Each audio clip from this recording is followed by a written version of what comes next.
അസ്സലാമു വറഹ്മത്തുള്ളാഹി വബറകാതുഹു. ബിസ്മില്ലാഹി റഹ്മാനി റഹീം. എൻ്റെ മനസ്സിലെ മുഹമ്മദ് നബി സ്വല്ലല്ലാഹു അലൈഹി വസല്ലം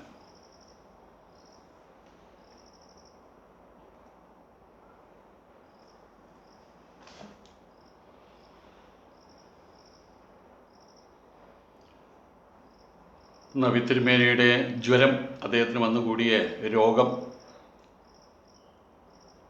അതിനിടയിലും അദ്ദേഹം രാജ്യകാര്യങ്ങളിൽ തൽപരനായിരുന്നു.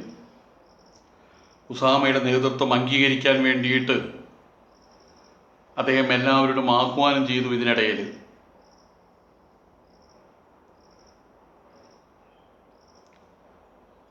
ജനങ്ങളെല്ലാം ഇതെല്ലാം കേട്ട് നിശബ്ദരായിട്ട് നിൽക്കുകയാണ്. പ്രവാചകൻ പിന്നെയും തുടർന്നു. ദൈവം അവൻ്റെ ദാസന്മാരിൽ ഒരുവന് ഇഹലോക ജീവിതമോ അതോ പരലോക ജീവിതമോ പാരത്രിക ജീവിതമോ ഇഷ്ടമുള്ളത് രണ്ടാലെന്ന് തിരഞ്ഞെടുക്കാൻ സ്വാതന്ത്ര്യം നൽകി. ആ ദാസൻ ഈ ലോകത്തിൻ്റെ മാസ്മരികത അതിലൊന്നും പെട്ടുപോയില്ല. അതിലൂടെ ഉൾക്കടവും തീവ്രവുമായിട്ടുള്ള സ്പൃഹ അദ്ദേഹത്തിൻ്റെ മനസ്സിൽ ഉണർന്നില്ല. ആ ദാസൻ അല്ലാഹുവിലുള്ളത് തിരഞ്ഞെടുത്തിരിക്കുന്നു. പ്രവാചകൻ പിന്നെയും അവിടെയുള്ള നിശബ്ദതയെ ഭഞ്ജിച്ചു. ജനങ്ങൾ നിശ്ചലരായിരുന്നു. അവരുടെ ഹൃദയമിടിപ്പ് പോലും പുറത്തു കേൾക്കാമായിരുന്നു.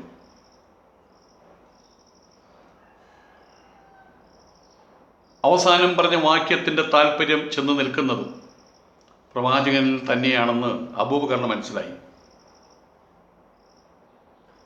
അബൂബക്കർ ഒരു പാവം മനുഷ്യനായിരുന്നു, സാധുവായ മനുഷ്യനായിരുന്നു. അദ്ദേഹത്തിൻ്റെ ജീവിതം, അദ്ദേഹത്തെ ഹൃദയം പിടിച്ചിരുന്നത് പോലും പ്രവാചകന്റെ പേര് പറഞ്ഞിട്ടാണ്.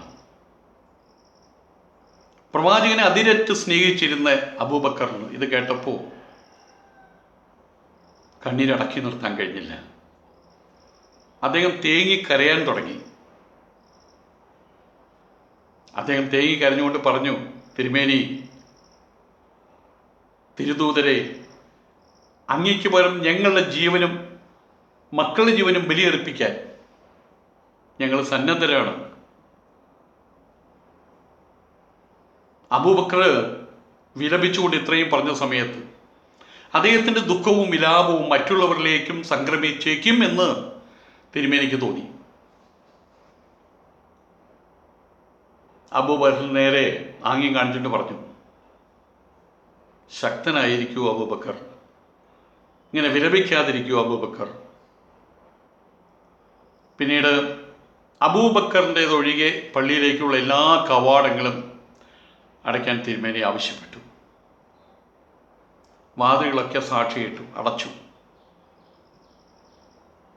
ഇപ്പോൾ പ്രവാചകൻ പറഞ്ഞു, എൻ്റെ അനുചരന്മാരിൽ താങ്കളെക്കാൾ എനിക്ക് പ്രിയങ്കരനായിട്ട് ആരുമില്ല.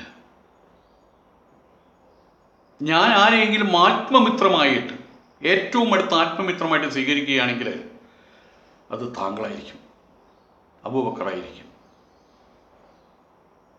ദൈവം ഞങ്ങളെ അവൻ്റെ മകസന്നിധിയിൽ സമ്മേളിപ്പിക്കുന്ന കാലം വരെ സത്യവിശ്വാസത്താൽ പ്രചോദിതനായിട്ടുള്ള ഈ ആത്മസൗഹൃദം, ഈ സാഹോദര്യം, അതൊരിക്കലും നഷ്ടപ്പെടില്ല, അതെന്നും നിലനിൽക്കും. തിരുമേനി പ്രസംഗപീഠത്തിൽ നിന്ന് താഴെ ഇറങ്ങി നേരെ ഐഷയുടെ വീട്ടിലേക്ക് പോകാൻ ഒരുങ്ങുന്ന സമയത്ത് ജനങ്ങളിലേക്ക് തിരിഞ്ഞ്, അവിടെ കൂടി നിൽക്കുന്ന ജനങ്ങളിലേക്ക് തിരിഞ്ഞ് ഒരിക്കൽ കൂടി സംസാരിച്ചു. മുഹാജിർ സമൂഹമേ, അൻസാറുകൾക്ക് നിങ്ങൾ നന്മ മാത്രം കാക്ഷിക്കുക. മുസ്ലിം സമൂഹം ഇനിയും വർദ്ധിച്ചുകൊണ്ടിരിക്കും. അൻസാറുകൾ നമ്മുടെ ഹൃദയത്തിലാണ് ജീവിക്കേണ്ടത്. എനിക്കും നിങ്ങൾക്കും അഭയം നൽകിയ എൻ്റെ വിശ്വസ്ത സഖാക്കളാണ് അവർ. അവരുടെ സത്തുക്കൾക്ക്, അവരുടെ നല്ലവരായിട്ടുള്ള എല്ലാവർക്കും നിങ്ങൾ ഗുണം മാത്രമേ ചെയ്യാവൂ.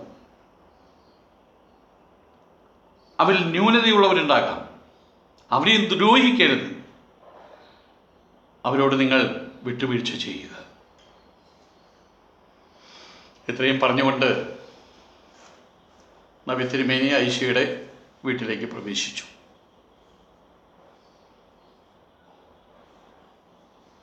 രോഗനില പരിഗണിക്കാതെ, അപ്പോഴും രോഗനില പരിഗണിക്കാതെ, തനിക്ക് പനിയുണ്ട്, ജ്വരമുണ്ട്, അടങ്ങിക്കിടക്കുകയാണ് വേണ്ടത് എന്ന് ആരോട് പറയണം?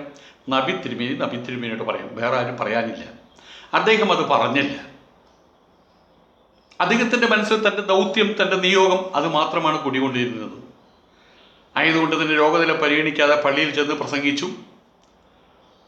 കാത്തു നിൽക്കുന്ന ജനങ്ങളെ സാന്ത്വനപ്പെടുത്തി. ഇത് അദ്ദേഹത്തിൻ്റെ ആരോഗ്യനില ആ സ്ഥിതി കൂടുതൽ വഷളാക്കി. ഉസാമയുടെ സൈന്യം നബി തിരുമേനിയുടെ മനസ്സിൽ അതാണ്. താൻ തളർന്നിരിക്കുകയാണ്. അത് മനസ്സിലാക്കേണ്ടത് നബി തിരുമേനി തന്നെയാണ്. കാരണം അദ്ദേഹത്തോട് ആജ്ഞാപിക്കാൻ അവിടെ ആരുമില്ല. നിങ്ങൾ ഇനി പള്ളിയിൽ പോകരുത് എന്ന് പറയാൻ അവിടെ ആരുണ്ട്? ഈ ലോകത്തിൽ ആരുണ്ട്? അള്ളാഹു മാത്രം. ആയതുകൊണ്ട് അദ്ദേഹം എന്തു ചെയ്യുന്നു, അദ്ദേഹത്തിന് തൃപ്തി പ്രകാരം എന്തു ചെയ്യണമോ അത് അദ്ദേഹം ചെയ്യും. വീണ്ടും വീണ്ടും പള്ളിയിൽ പോയി ആളുകളോട് സംസാരിച്ചു. അദ്ദേഹത്തിന് ശയ്യാവലംബിയാകുന്ന ഇഷ്ടമുണ്ടായിരുന്നില്ല. ഇത് അദ്ദേഹത്തിൻ്റെ ആരോഗ്യസ്ഥിതി മേൽക്കുമേൽ വഷളാക്കിക്കൊണ്ടിരുന്നു. ഉസാമയുടെ സൈന്യത്തിൻ്റെ കാര്യം, തൻ്റെ കാലശേഷം അൻസാറുകളുടെ ഗതി എന്താകും?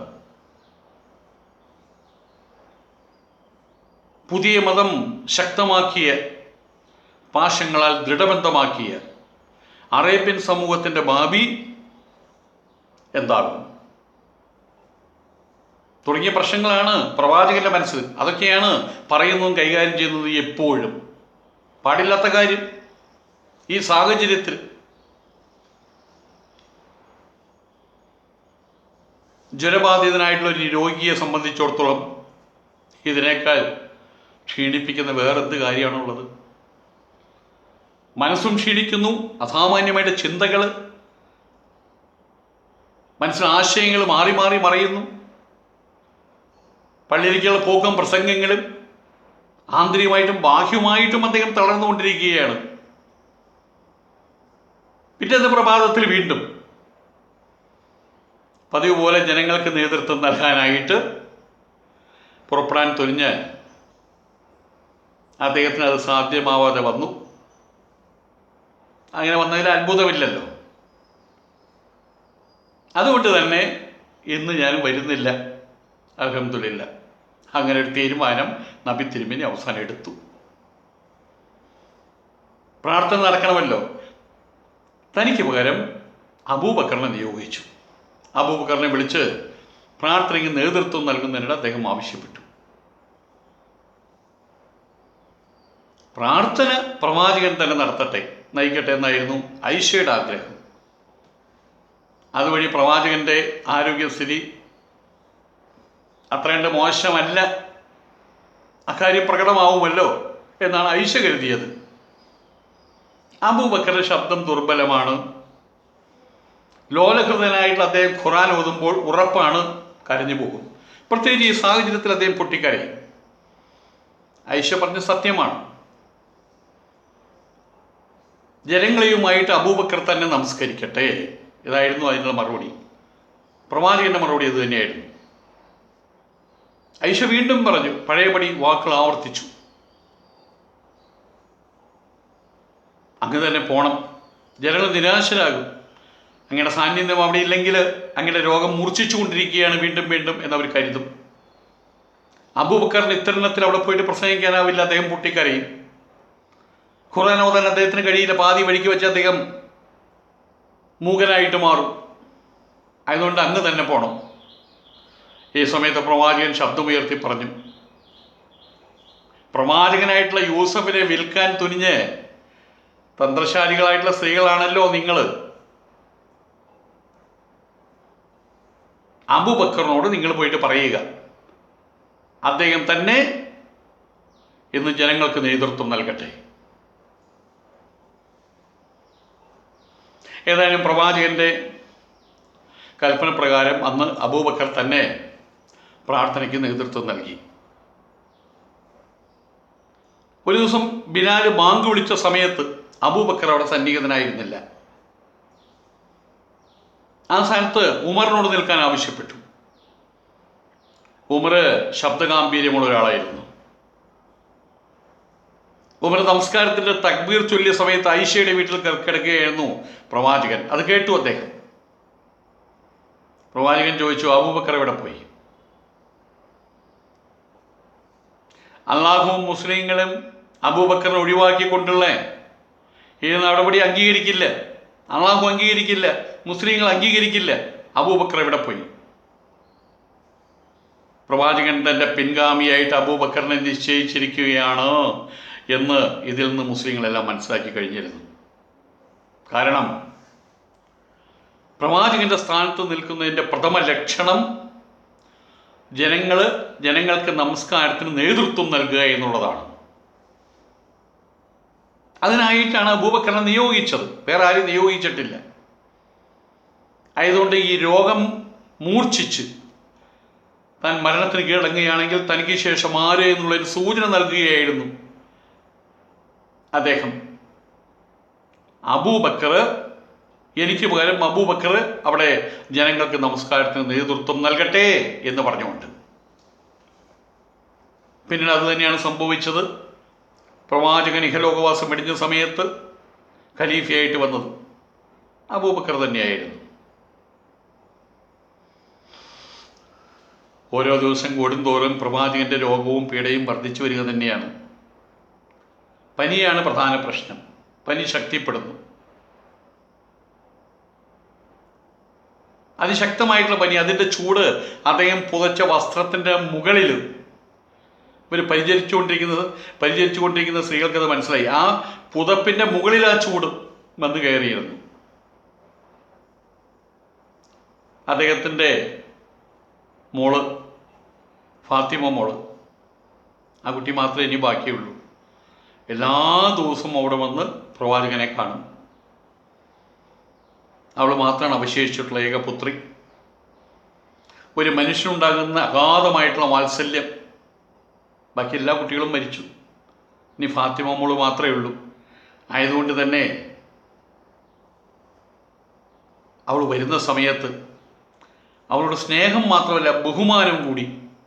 പ്രവാചകൻ കിടന്നിടത്ത് നിന്ന് എഴുന്നേറ്റ് ചെന്ന്, വയ്യാതിരിക്കുകയെന്ന് മനസ്സിലാക്കണം, എഴുന്നേറ്റ് ചെന്ന് അവൾക്ക് ചുംബനം കൊടുക്കാറുണ്ടായിരുന്നു, അടുത്തിരുത്താറുണ്ടായിരുന്നു. പ്രവാചകൻ രോഗശയ്യയിലായപ്പോൾ ഫാത്തിമ സന്ദർശിക്കാനെത്തി. വീട്ടിൽ പ്രവേശിച്ച അവളെ അദ്ദേഹം ചുംബിച്ചു. പ്രവാചകൻ പുത്രിയെ അടുത്ത് വിളിച്ചിരുത്തി.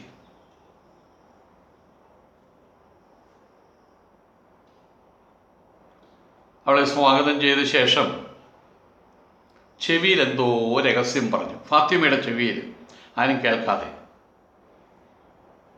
അത് കേട്ട സമയത്ത് ഫാത്തിമ കരയുന്നതായിട്ട് കാണപ്പെട്ടു. കുറച്ച് കഴിഞ്ഞ് പ്രവാചകൻ അവളുടെ ചെവിയിൽ മറ്റെന്തോ മന്ത്രിച്ചു.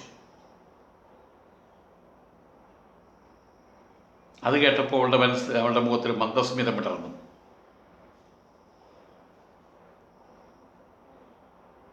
ഐഷ ഇതേപ്പറ്റി ചോദിച്ചു, ഫാത്തിമയോട് ചോദിച്ചു, എന്താണ് പ്രവാചകൻ എന്നോട് പറഞ്ഞത്? അയ്യോ, അതെനിക്ക് വെളിപ്പെടുത്താൻ വയ്യ എന്നായിരുന്നു. പ്രവാചകന്റെ രഹസ്യം ഞാൻ വെളിപ്പെടുത്തരുതല്ലോ എന്നായിരുന്നു ഫാത്തിമയുടെ പ്രതികരണം. പക്ഷേ പ്രവാചകൻ മരിച്ചതിന് ശേഷം ഈ രഹസ്യ സംഭാഷണം എന്തായിരുന്നു എന്ന് ഫാത്തിമ എല്ലാവരോടും പറയുകയുണ്ടായി. ആദ്യം പറഞ്ഞത്, ഈ രോഗം അവസാനിക്കില്ല മോളൂ, ഈ രോഗം എൻ്റെ മരണത്തിൻ്റെ സൂചനയാണ്, ഇതിൽ നിന്ന് എനിക്ക് മുക്തിയില്ല, ഞാൻ മരിക്കും. ഇതായിരുന്നു പ്രവാചകൻ ആദ്യം പറഞ്ഞത്. അത് കേട്ടപ്പോഴാണ് ഫാത്തിമ ഞാൻ കരഞ്ഞു പോയതെന്ന് ഫാത്തിമ എല്ലാവരോടും പറഞ്ഞു. പിന്നെ ഒരു രഹസ്യം കൂടി പറഞ്ഞു. അപ്പോഴാണ് ഞാൻ ചിരിച്ചത്. എന്നോട് ആദ്യം സന്ധിക്കുന്ന കുടുംബാംഗം നീയായിരിക്കും, എൻ്റെ ഫാത്തിമ മോളായിരിക്കും എന്ന് രണ്ടാമത് പറഞ്ഞപ്പോൾ അവൾക്ക് സന്തോഷമായി. ഇതായിരുന്നു ആ കിടക്കയിൽ വെച്ച് പ്രവാചകൻ അവളോട് പറഞ്ഞ രണ്ട് കാര്യങ്ങൾ.